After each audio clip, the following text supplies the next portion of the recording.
کہ آپ کے وہاں صبح سے شام تک جو لنگر چلتا ہے پیسہ کہاں سے آتا ہے؟ میں نے وہ نماز جو تیرے پیچھے پڑھی اسی کو دہرایا ہے. کہا کیوں حضور؟ کہا مجھے نہیں معلوم کہ میں ایسے امام کے پیچھے نماز پڑھ رہا ہوں جو خدا کو رزاق نہیں مانتا ہے. ابے جو خدا کیڑے مکوڑوں کو صحراؤں میں، بیابانوں میں، جنگلوں میں کیڑے مکوڑوں تک کو رزق دیتا ہے اور سمندر کی گہرائی میں بسنے والے جانوروں کو رزق دیتا ہے، تو کیا ہم اللہ کے بندے ہیں، ہمیں رزق نہیں دے گا؟ مانگنے کا طریقہ سیکھیں، اللہ سے مانگنے کا انداز سیکھیں. اچھا ایک بات بتائیں، ابھی آپ پیر صاحب کے پاس جاتے ہیں یا کسی درگاہ پہ جاتے ہیں، اندر گھسنے کا انداز کیسا ہوتا ہے آپ کا؟ ادب، السلام علیکم، دہلی چوم کے، ہے نا، گھستے نا، یہ بھی ایک طریقہ ہے. مسجد میں گھستے ہیں تو کیا طریقہ ہوتا ہے؟ یہ کسی کا دربار نہیں ہے، یہ کسی کا گھر نہیں ہے. میں رزق دینے والا ہوں اور اگر تم میرا لحاظ کرو گے میں تمہارا لحاظ کروں گا. اگر تم میرا لحاظ کرو گے تو میں تمہیں رزق ایسی ایسی جگہوں سے دوں گا کہ تم سوچ نہیں سکتے. یہ اللہ کے نیک بندوں کی بات ہے. جو اللہ کے نیک بندے ہوتے ہیں اللہ انہیں ایسی جگہ سے روزی دیتا ہے کہ تصور نہیں کر سکتے. غیب سے خزانے غیب کھل جاتا ہے. اچھا لیکن ہمیں بڑی فکر ہوتی ہے. اگر پڑوسی کچھ زیادہ کما لے تو نیند ہمیں نہیں آتی. کہاں سے لایا یار، کس کو مرغا بنایا، کس کو بکرا بنایا، پتہ نہیں کیا کیا سوچنے لگتے ہیں. لگتا ہے 2 نمبر کا مال ہے بھائی.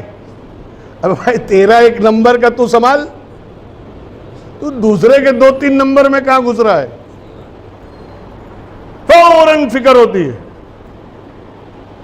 حالانکہ یہ عند الشرع، شریعت کے نزدیک ایسا گمان اور سوچنا بھی گناہ ہے.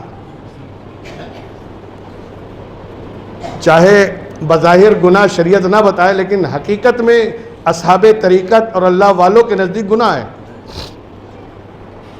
میں ایک واقعہ سنا دوں آپ کو. حضرت بایزید بسطامی،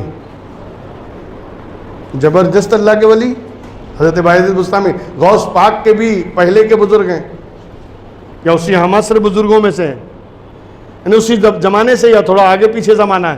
حضرت بایزید بسطامی زبردست ولی، بہت اونچا مرتبہ. اگر میں اس تفصیل میں جاؤں گا تو پوری تقریر حضرت بایزید پہ ہو جائے گی. بس اشارہ کر دوں کہ اپنے دور کے زبردست ولی. ایک مرتبہ کہیں سے نکلے حضرت، سامنے مسجد دکھی اور جماعت کھڑی تھی عصر کی نماز کی. حضرت نے کہا لاؤ وقت ہو گیا ہے تو نماز پڑھ ہی لیں، جماعت بھی کھڑی ہے. حضرت چلے گئے پیچھے جا کے ہاتھ باندھ کے کھڑے ہو گئے. اب جیسے سلام پھیرا لوگوں نے، وہ دیکھا پیچھے بایزید بسطامی. امام صاحب تک کانوں کان خبر پہنچی حضرت پیچھے ہیں. کون حضرت؟ بایزید بسطامی. ارے اب حضرت جو امام صاحب تھے وہ مارے خوشی کے کہ بھئی یہ تو میری امامت کی سند ہو گئی. اگر حضرت نے میرے پیچھے نماز پڑھ لی میری امامت کی سند ہو گئی. بہت خوش، جلدی جلدی دعا مانگی اور فوراً بھاگ کے حضرت کے پاس آئے ملاقات کرنے. عصر کی نماز تھی، حضرت نے ملاقات کیا. امام صاحب نے کہا حضور یہ تو میری خوش نصیبی ہے، آج تو میرے بھاگ کھل گئے، یہ تو میری معراج ہے کہ آپ میرے پیچھے نماز ادا کی، میرے لیے سند ہو گئی. حضرت نے کہا میں نکل رہا تھا، دیکھا جماعت کھڑی ہے، میں نے کہا لاؤ نماز پڑھیں. کہا حضور بہت کرم فرمایا. حضرت میرے دماغ میں ایک سوال تھا کئی دنوں سے اور میں وہ سوال لے کر آپ کی خانقاہ میں بھی آیا، مگر بھیڑ اتنی، مریدوں کی تعداد اتنی کہ میں سوال نہیں کر پایا. اور آج موقع ملا ہے تو حضور اگر اجازت دے تو سوال کر لوں. حضرت نے کہا پوچھ. کیا پوچھنا ہے؟ کہا حضور آپ کوئی میل مالک کے بیٹے تو ہیں نہیں؟ کہا نہیں. آپ کی کوئی فیکٹری بھی نہیں چل رہی ہے؟ کہا نہیں. کوئی کارخانے وغیرہ بھی آپ کے نہیں ہیں؟ کہا نہیں بھائی تو کہنا کیا چاہتا ہے؟ آپ بولو، آپ کہنا کیا چاہتے ہو؟ تب میں یہ سوچ رہا ہوں کہ جب آپ مل مالک کے بیٹے نہیں، آپ کے باپ جمیندار نہیں تھے، نہ ان کی کوئی پراپرٹی ہے، نہ کوئی جائیداد ہے، کچھ بھی نہیں، یہ آپ کے وہاں صبح سے شام تک جو لنگر چلتا ہے، پیسہ کہاں سے آتا ہے؟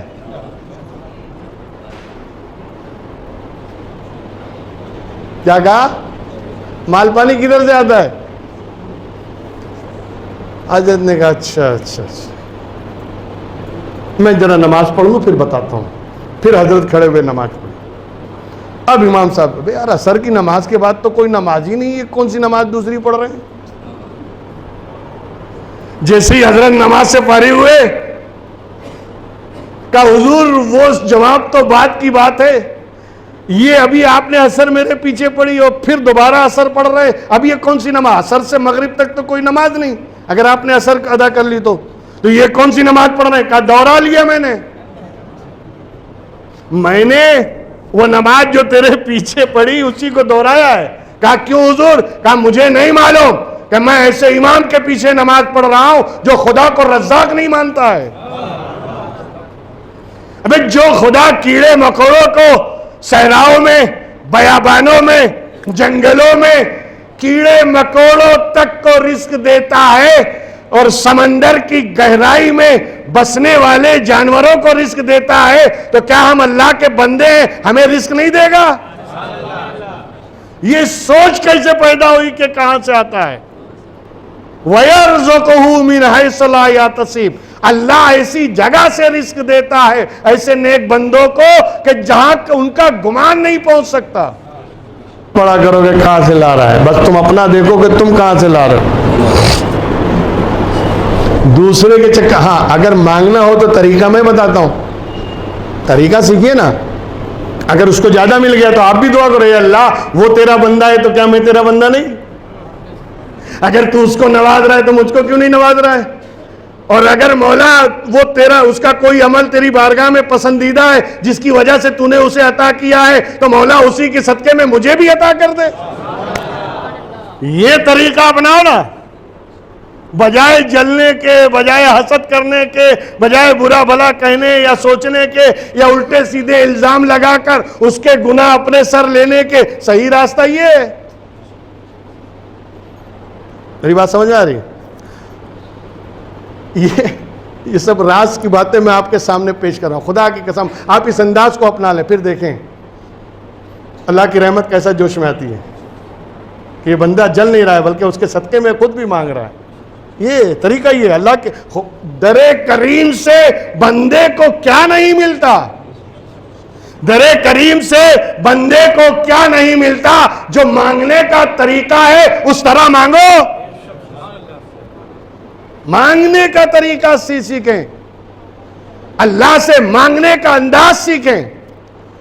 اچھا ایک بات بتائیں، ابھی آپ پیر صاحب کے پاس جاتے ہیں یا کسی درگاہ پہ جاتے ہیں، اندر گھسنے کا انداز کیسا ہوتا ہے آپ کا؟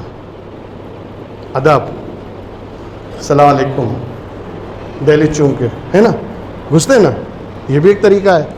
مسجد میں گھستے ہیں تو کیا طریقہ ہوتا ہے؟ یہ کسی کا دربار نہیں ہے، یہ کسی کا گھر نہیں ہے۔ آپ کو معلوم ہے حدیث پاک میں کیا ہے؟ جب کسی مسجد میں ایسے بھی چلے جاؤ تو کم سے کم 2 رکعت نماز پڑھ لیا کرو، تحیۃ المسجد، مسجد کے احترام میں، اس لیے کہ جب تم خدا کے گھر کا احترام کرو گے تو اللہ تمہارے گھر کا بھی لحاظ فرمائے گا۔ یہ اللہ کا گھر ہے، لہذا ہم جب اس میں آئیں تب بھی باادب ہو کر آئیں، بالکل اٹینشن ہو کر اللہ کی بارگاہ میں جا رہے ہیں، اللہ کے گھر میں داخل ہو رہے ہیں۔ مگر ہمارا حال کیا ہوتا ہے؟